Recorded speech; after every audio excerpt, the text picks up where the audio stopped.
Bom dia, amados e preciosos irmãos. Que a palavra de Deus possa nos animar, nos fortalecer. Que ela possa produzir ânimo, saúde no corpo, alma e espírito. Que possa acrescentar amor em nossas vidas. Salmo de Davi, Salmo 62.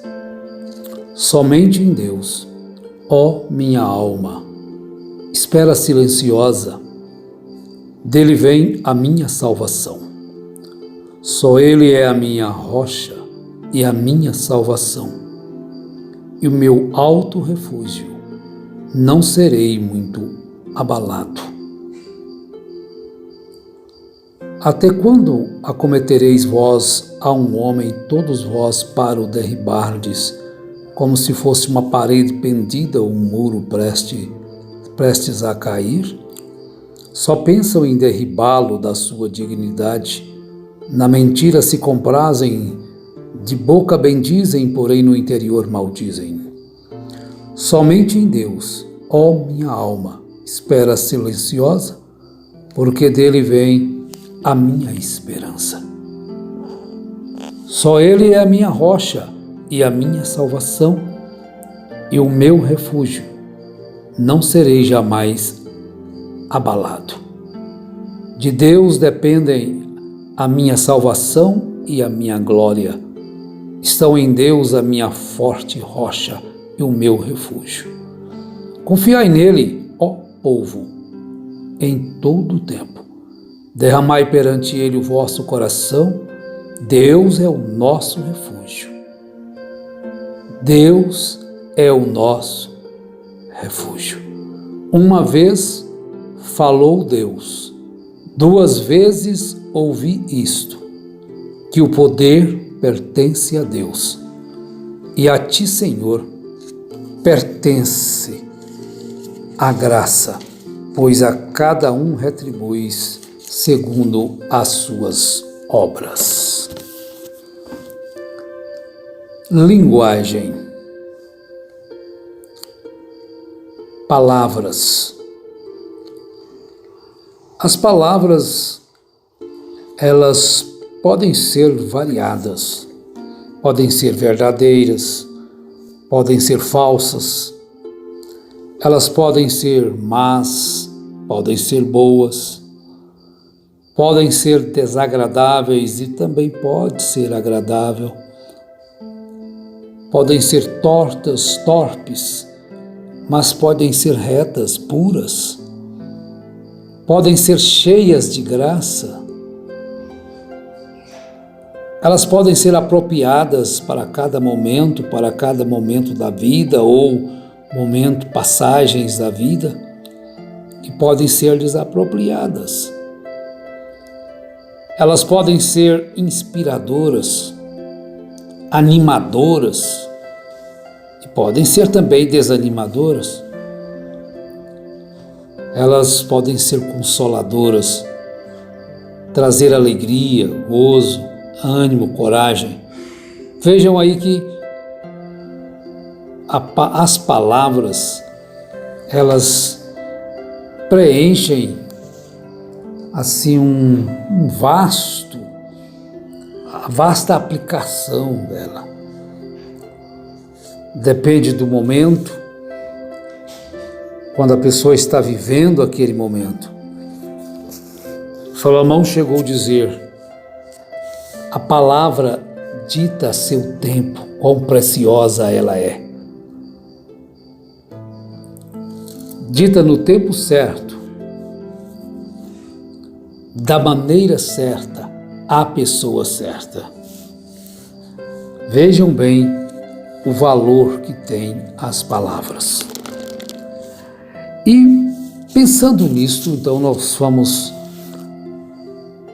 ver em Atos dos Apóstolos, no capítulo 27, é um capítulo bem conhecido, né? Quando Paulo é enviado para a Itália, para a Roma, depois dele apelar para César. Então eles levaram vários prisioneiros com Paulo para Roma, Itália. E eles foram, não seguiram o conselho de Paulo para que eles não viajassem, né? Mas eles não deram crédito, porque Paulo havia dito que a viagem seria muito penosa, muitos danos, mas eles preferiram acreditar no capitão, no centurião. Então eles viajaram. Mas depois de muito tempo, a navegação se tornou perigosa e já passado o tempo do dia do jejum, Paulo admoestava eles para que, dizendo assim: senhores, vejo que a viagem vai ser trabalhosa, com dano e muito prejuízo, não só da carga e do navio, mas também da nossa vida. Mas o centurião dava mais crédito ao piloto e ao mestre do navio do que a Paulo, do que ao que Paulo dizia. E não sendo um porto ali, eles pararam, chegaram a um lugar chamado Bons Portos, melhor. Não sendo um porto próprio para invernar, a maioria deles era de opinião que partissem dali para ver se podiam chegar a Fenícia e aí passar o inverno, visto ser um porto de Creta, o qual olhava para o nordeste e para o sudeste. Mas acontece que aquele plano deles não deu certo. E eles foram terrivelmente açoitados, aquele navio e todos ali, açoitado por um tufão. E o navio foi arrastado com violência e sem direção. E sem poder resistir ao vento, então cessaram a manobra e deixaram ser levados para onde o mar quisesse. Você pode imaginar a vida nossa também desta forma. Quando se perde o controle e as tempestades da vida nos levam a estarmos descontrolados, a perder a confiança em tudo e em todos, a perder aquilo que foi conquistado com lutas, com trabalhos, e parece que vai perder até a vida. Mas ali estava aquele navio, com seus marinheiros, com os prisioneiros, sendo jogado para lá e para cá. A gente volta um pouquinho e vê Jesus também ali num barco, dormindo, e uma tempestade se levanta e os discípulos então entram em angústia, em desespero. E Pedro vai chamar a Jesus, e Jesus tinha uma palavra. Jesus tinha a força, o consolo, e ele mandou que o mar se aquietasse, que os ventos acalmassem. E depois uma advertência para os seus discípulos. Mas ali também Paulo tinha uma advertência. Açoitados severamente pela tormenta, no dia seguinte já aliviavam o navio. E ao terceiro dia nós mesmos, com as próprias mãos, lançamos ao mar a armação do navio. E não aparecendo, havia já alguns dias, nem sol, nem estrelas, caindo sobre nós grande tempestade. Dissipou-se, afinal, toda a esperança de salvamento. E havendo todos estado muito tempo sem comer, Paulo, pondo-se em pé no meio deles, disse: Senhores, na verdade era preciso terem me atendido e não partir de Creta para evitar este dano e perda. Mas já agora vos aconselho, bom ânimo, porque nenhuma vida se perderá de entre vós, mas somente o navio. Bom ânimo!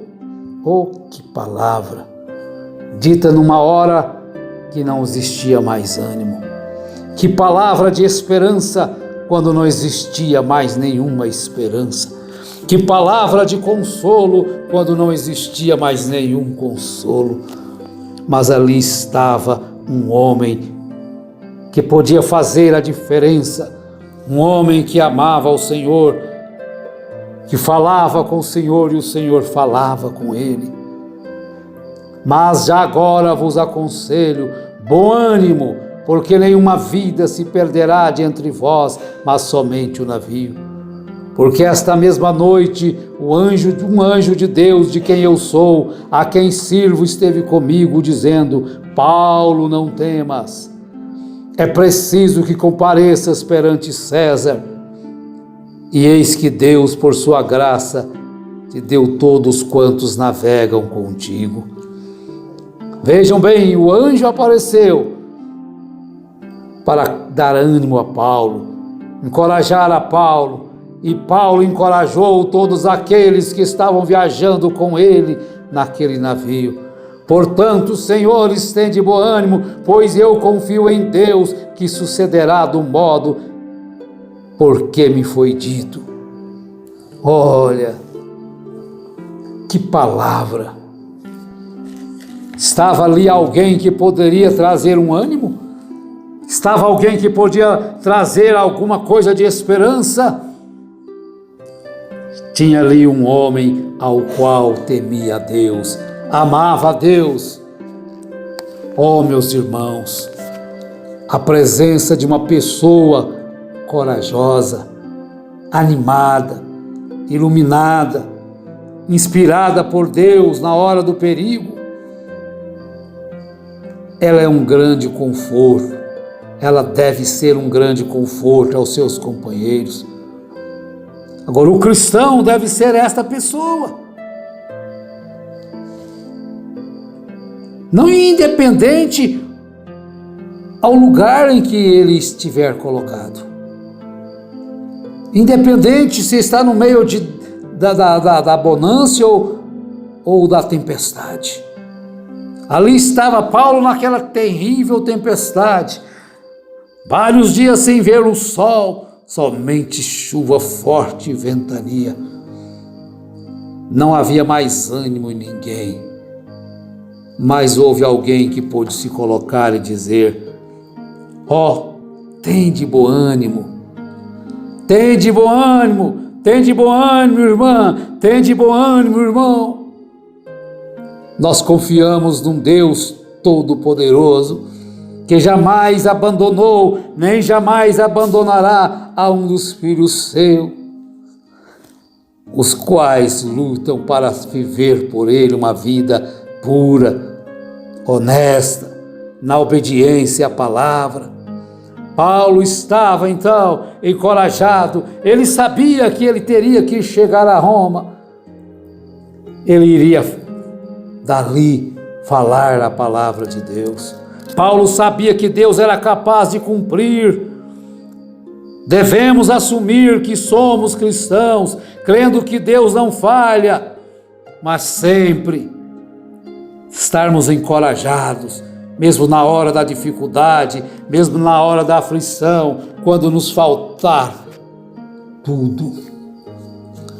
Quando faltar o brilho do sol, quando faltar as coisas necessárias até para a sobrevivência, assuma a posição de quem crê em Deus verdadeiramente, sabendo que Deus não falha. Sejamos firmes, encorajados. Deus vai cumprir todos os seus planos em nós, fazer a sua vontade. Ele ainda é o mesmo ontem, hoje e eternamente. E se ele teve alguém no passado, ao qual pôde, em meio às tribulações da vida, em meio às dificuldades da vida, encorajar os demais, ainda hoje ele tem e sempre terá. Tem de bom ânimo, companheiros. Nós não estamos sós. Temos ao nosso lado o Supremo Capitão, o Senhor Jesus Cristo. Que Deus nos abençoe, que Deus nos fortaleça, em nome de Jesus Cristo. Amém.